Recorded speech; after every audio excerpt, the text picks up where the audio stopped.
Hello, everybody. Welcome to the Faith Focused Discipleship Podcast. My name is Kevin Rogness, and I'm the discipleship here at Faith Covenant Church. I want to remind you to make sure you hit the subscribe button or leave a review just to let us know how we're doing. And subscribing makes sure that you don't miss any of our episodes that come out every other week.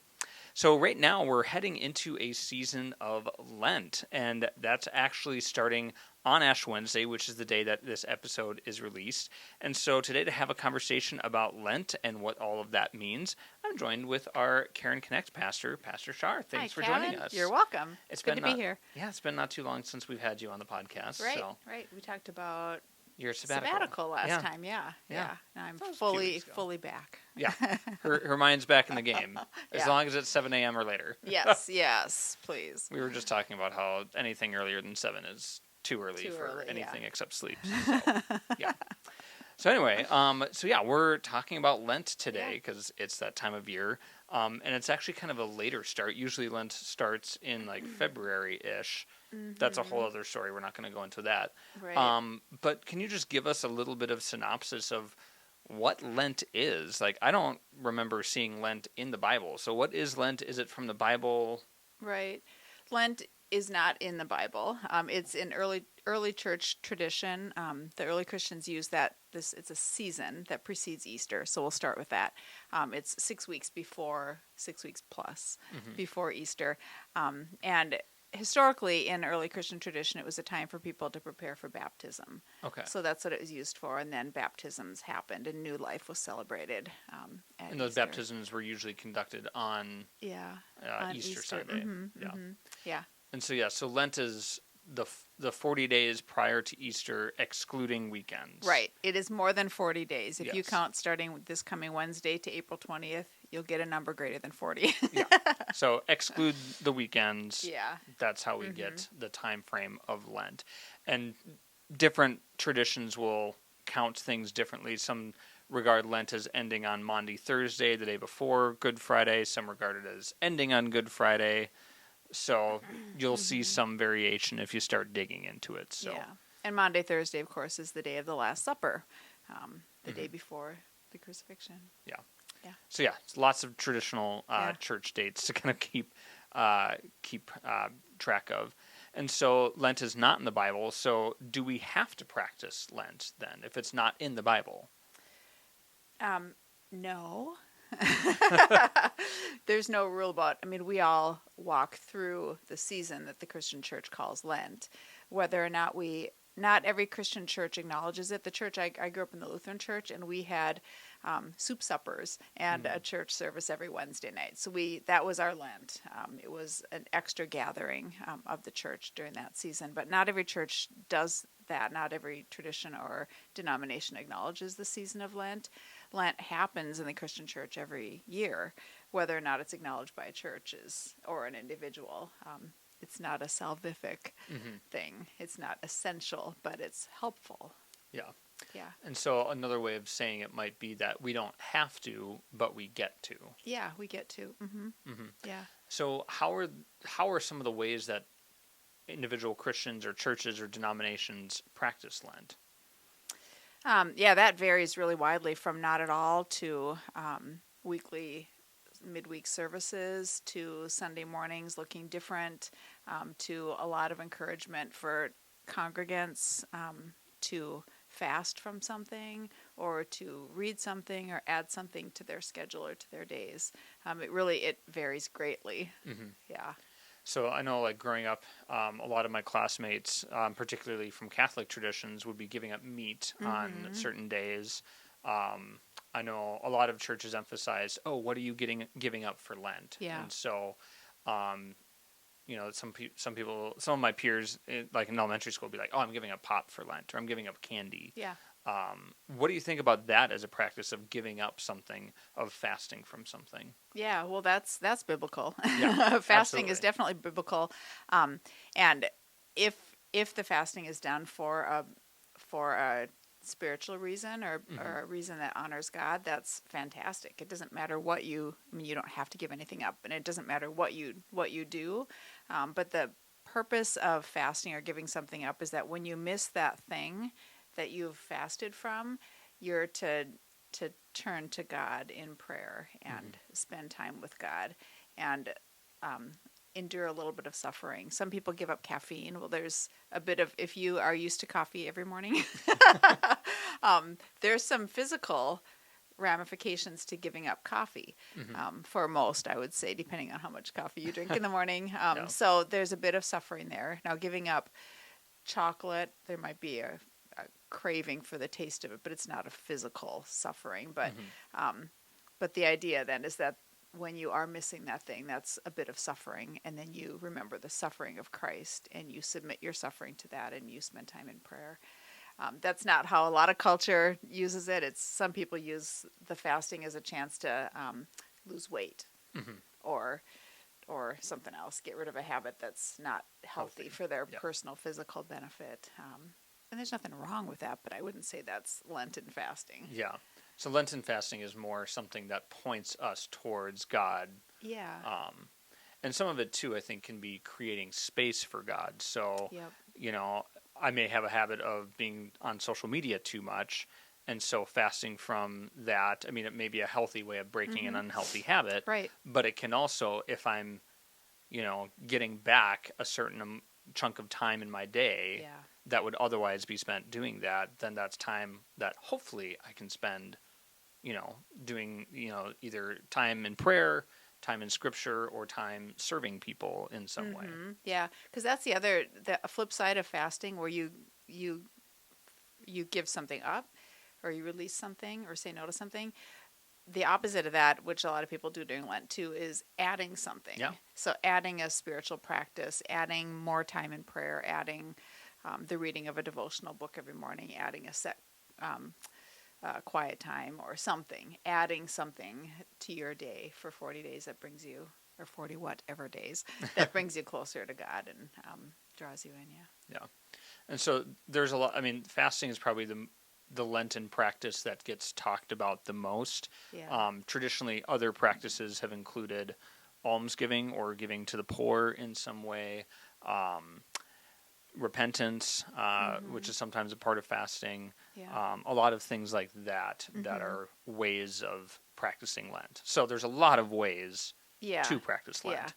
And the why is, well, we start with that on Ash Wednesday, where we remember that from dust we are, and to dust we will return. Really the goal of Lent is to fix our eyes on Christ and prepare ourselves to really receive Easter weekend, the death of Christ and the resurrection of Christ, and the fact that God is God and we are not, and that we are sinful, and he needed to die for our salvation. Like, there's no other way. We are not worthy we are worthy in God's eyes, but we're not able to earn our way, earn our salvation. So the cross was necessary. And unless we acknowledge that it was necessary for me, then, you know, Easter can come and go with an Easter egg hunt and bunnies and chocolate, you know, and a new dress that you gave up. right. That you now get to eat, and new dresses for Easter Sunday. And, you know, those things can take over if we haven't spent time preparing. I've never had a new dress for Easter. So we talked a little bit about the why of practicing Lent, of preparing for Easter.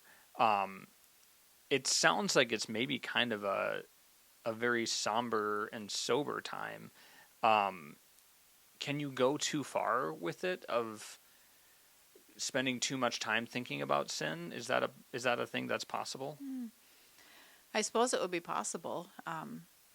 It's healthy to acknowledge the fact that I am a sinner, but you can't go so far as to say I am not worthy, because we are worthy, and that's why Christ died, because we are so worthy. We are worthy of the suffering that Christ endured willingly, because he loves us, because we are that worthy. So that's a reminder. We can't completely suspend that from the picture of who we are, because we are worthy in God's eyes. And the humility, when you really think about that, like, I know I'm sinful. My husband knows that I'm sinful. And so I know that.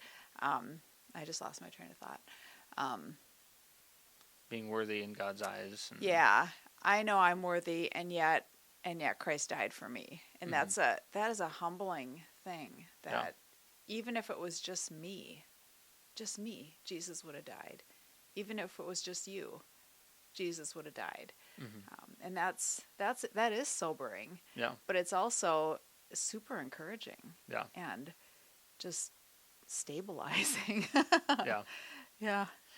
And it's suddenly, as we talk about this, just striking me that two of the most talked about seasons in the church calendar are seasons of waiting. Because in Advent, where it's a kind of a season of preparation and waiting for the birth of Christ and the arrival of Christ, and that has some of its own practices associated with Advent. And then in Lent, again, we're kind of waiting. We're acknowledging our sin and waiting for a Savior to bring us out of that and to make us worthy and to save us from that. Yeah. So both are periods of waiting, which is really interesting. Yeah. And that's a great point. It's hard for us to really understand that because we live on this side of the resurrection, but people who lived in Jesus' day or before, which was a lot of people, they didn't know what they were waiting for. Yeah, they didn't know what it would look like. They didn't understand what was about to happen, either tomorrow or in however many years, depending, on when they lived. But we're kind of asked during Lent too to suspend, especially on Good Friday, to suspend our knowledge of the resurrection and experience the longing and the grief. Yeah. And I think that's something that we kind of gloss over if we don't practice Lent in some way, is we are supposed to grieve our sin. Yeah. Not stay in it forever, because we do get to experience God's forgiveness. But what does it mean to you to grieve sin?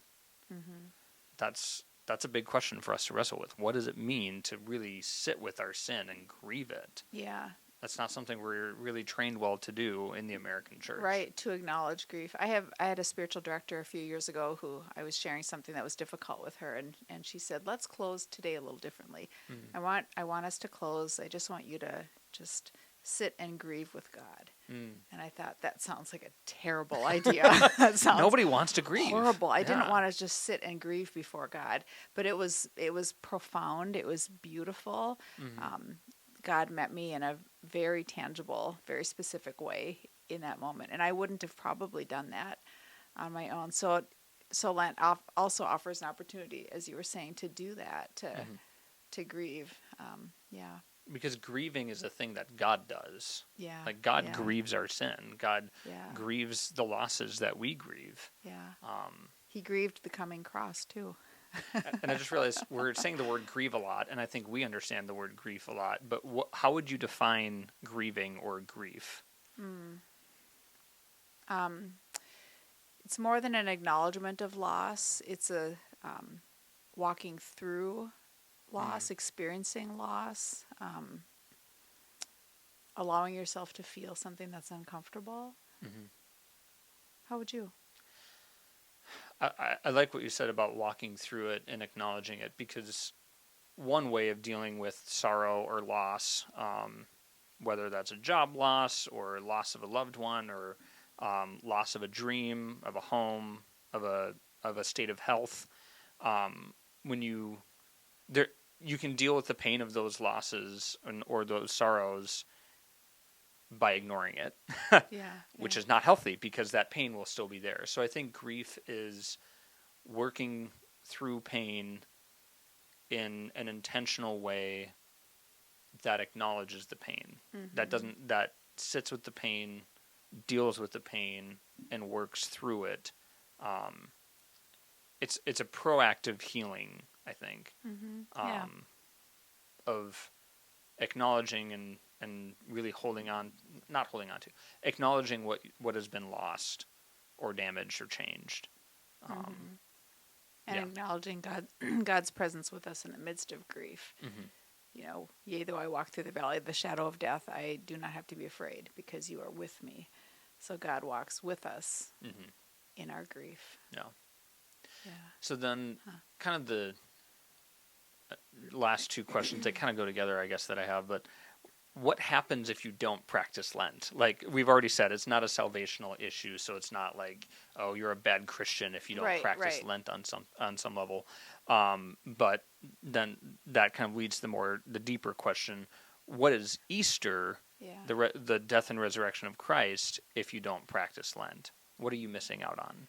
Well, I think it can become a given or something that we take for granted and we don't think about. We just assume that God saved us, and then we don't need to do anything or make any changes or acknowledge that or live any differently or confront our sin. I mean, we just get to skate through life taking Jesus for granted. Yeah. And I think that's really sad.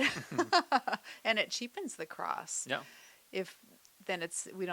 We're not grateful because we just, of course we are deserving. Of course we have this gift given, and we're not grateful.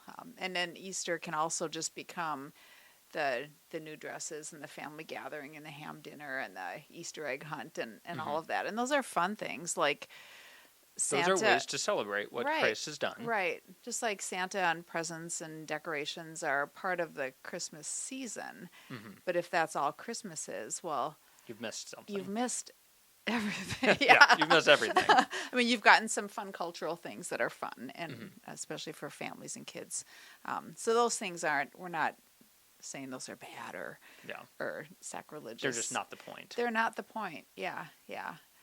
So you miss out on the preparation. And if you don't spend time with that grieving of sin and that acknowledgement of sin, then you don't really understand why Easter is necessary. Right. And if you don't understand why Easter is necessary, then how much can you really celebrate it? Right. So to kind of get to this high of celebration of Easter, you have to understand the low of it. Right.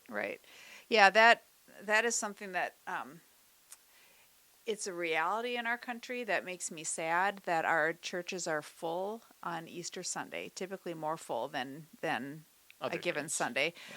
But our Good Friday services are very small, typically. Yeah. And in my mind, it is one weekend. It is both are equal parts of Easter.